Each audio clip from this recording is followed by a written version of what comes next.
Padova orgogliosa. Ricordo che a Padova c'è anche il capitano sport, ci sta di pace, per cui lo sport visce in continuazione e in questo momento particolare abbiamo molto bisogno di pace e di tranquillità. Lo sport è quello che unifica tutti.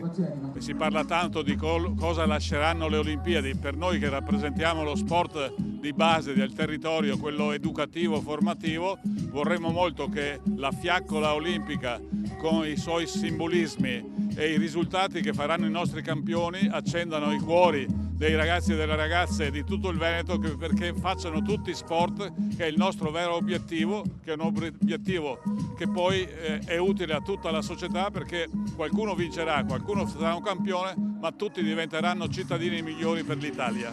Eh sì, Padova è una città che nella storia ha regalato delle medaglie incredibili, tante volte anche inimmaginabili, e noi abbiamo la fortuna di avere degli atleti padovani che ci hanno regalato questi sogni, e oggi mi sembrava giusto ricordarli, mi sembrava giusto raccontare anche brevemente alla gente che è qua assiepata in Prato della Valle qual è la forza dello sport del nostro territorio. Una grandissima emozione che appunto ho visto la fiamma olimpica girare per il territorio padovano, dalla bassa alle terme all'alta padovana, e che tra poco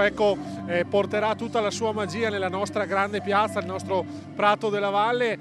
scaldando davvero quello che è un clima invernale, ma che ci porta verso questo grandissimo appuntamento con le Olimpiadi invernali 2026 che abbracciano tutto il nostro Veneto. La mia emozione è essere a Padova, la mia città, dove ho fatto tutti i passi per arrivare poi a 3 medaglie olimpiche, a un record del mondo l'anno successivo.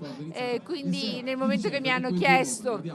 dove volevo correre, io non avevo dubbi, volevo correre qui a Padova, perché è la città dove sono nata e che sento come mia città. Una grandissima sorpresa, una grandissima emozione, e mi sento sulle spalle anche molta responsabilità, perché rappresento i fragili, e fra i fragili più fragili ancora, quelli che hanno bisogno di cure palliative, però ce la faremo, e tutto questo ti fa pensare che la lotta, i traguardi sono sempre possibili.